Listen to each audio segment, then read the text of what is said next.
Eazy's passing. This became increasingly the case when it was found out that his girlfriend, who was pregnant with their child, Tamika Woods Wright, married Eazy E while he was in the hospital and was given control of his estate. That brought more problems of its own, with people now pointing fingers at her, the attorney Don Sweeney, and others who were in the hospital room. This was due to the fact that the marriage angle didn't add up if Eazy E was paralyzed and unconscious, etc. As the doctor claimed since March 15th, then how could he have consciously made the decision of marriage and given his now wife control of the estate and signing the will, even writing the letter to the attorney read to the public? What's more, from loved ones' recollection, the marriage certificate didn't have Eazy-E's handwritten signature, but it was typed on. Well, that lawyer is complicit in this case. That lady is complicit in this case, and some other people, yo. You understand what I'm saying? So it's like, who knows? Wasn't nobody there. Wasn't nobody there, bro, to really know for sure. We know he couldn't write. He didn't sign the marriage certificate. We know that. His name is typed on it. Everything kept getting even more eerie with more details. Little Eazy E went on an interview revealing some of the doctors at the time could no longer be found. Signatures were forged, etc., which made the story of how Eazy E passed away become riddling with plot holes that couldn't be filled logically. Got forged signatures. You got doctors who can't find right now. You got, death certificates that were altered. You know what I mean? You got all kind of stuff. You know what I mean? So, Evie, Eazy-E's daughter, was adamant about the suspicion of her father's passing and did a deep dive research into what happened, from speaking with health professionals to persons around the hospital at the time. I have never believed the official story of my father's. I have always believed that something else happened. It was then the things the family knew started becoming public. Apparently, they were at odds with Tamika because, other than her family, it's alleged that the others only got $75,000 out of his $20 million plus fortune and then were cut off and not given anything.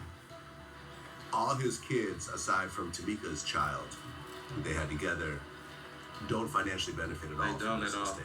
Not at all. At all. At all. A lot of things allegedly started being different than it originally was. For instance, it was first stated that the cause of his passing was cardiac arrest, according to BG Knockout. His certificates say cardiac arrest also. So why they not saying he from cardiac arrest? You see what I'm saying? It don't say cardiac arrest due to a complications with the virus. It just says cardiac arrest. But then, when Ebby later sought for his certificate, it was listed as pneumonia due to acquired immune deficiency syndrome. I just pulled it out. I know you can't see it, but I'm just going to read it to you. So it says, immediate cause, pneumocystis carinii pneumonia due to acquired immune deficiency syndrome. This begs the question, was this the altered certificate his son, Little Eazy E, was speaking about? I never wanted to really do it. My sisters did, and again, you got forged signatures. You got doctors who can't find right now. You got, certificates that were altered. You know what I mean? You got all kind of stuff. You know what I mean? So, Eazy-E's child mothers got into a legal battle with Tamika, and it alleged that the truth about Eazy-E's passing was being uncovered and was near being discovered. And then they just got out of arbitration with Tamika. Eric and some people in his family and a couple of people that I know. And it almost came out. The truth almost came out. You know what I'm saying? Because it goes that deep. And if the suspicions weren't already staggering, an enemy of Eazy-E went on national television and said something that made everyone question if he was in fact the mastermind behind Eazy-E's passing. So they got this new thing out that people tell them all the time. They got this stuff they get blood from somebody. Yeah. And then they shoot you with it. Oh, so that's gonna happen. That's yeah. a smoke down. Yeah. Easy thing, you know what I mean? Yeah. Eazy-E and Suge Knight were at odds after Suge Knight stole his artist, Dr. Dre, and it nearly resulted in a bloodbath of retaliations. Suge tried to destroy my record company with the help of others, Dre. So right now we're getting everything back together and we finna come out, fully loaded. Hearing Suge Knight breaking down in detail how to kill someone by injecting them with acquired immune deficiency syndrome had many eyes his way. Knowing the ruthless person he was, it was believed by some that he was capable of doing it.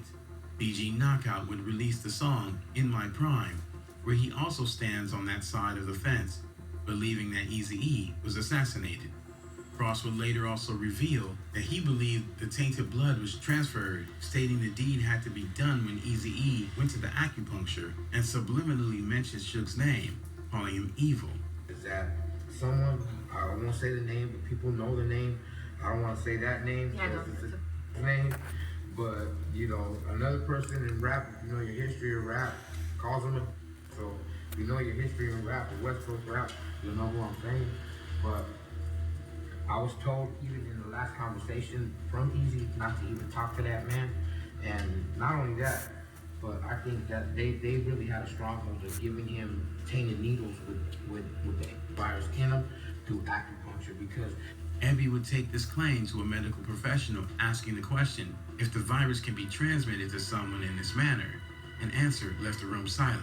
These revelations placed Suge Knight high on the list of co-conspirators in Eazy's passing, right along with another group speculated by some to be a suspect, the FBI. Given Eazy-E's gang-fueled music and disrespect toward the cops with songs like F the Police, he was allegedly on the FBI's radar. This is frankly offensive to me, and I think to any parent that would hear and would know what these lyrics are all about, they would find that it is nothing but filth. Eazy-E's final interview, it was revealed that the KKK had a hit on his head, and the FBI allegedly knew the information but refused to inform him his life was in danger. Eazy-E didn't doubt that they wanted him gone. But I did know that Eazy-E still may have been on the government's radar years after the incident. Those may hate you. Those may hate you. And when you hate them, then you destroy yourself. There have been theories and rumors for years that the government may have been involved in the of many rappers. But to hear Eazy himself in the very last interview he gave talk about this makes me think that this is something we need to look into much further. Later on, a doctor and a specialist by the name of Dr. Wilbert Jordan was interviewed and stated that he treated two alleged women who claimed they contracted the virus from Eazy-E, and they're still alive and well. During that time, we know that he had a number of other women in his life. So I just want to talk about them for a second. I have two of them, my patients. Two of the women were your patients? Just want to make sure I heard that correctly. Yes. Yes. One's still my patient. So they were indeed infected? Yes, oh yeah, they've been infected. Okay. Compton says that they got infected from him.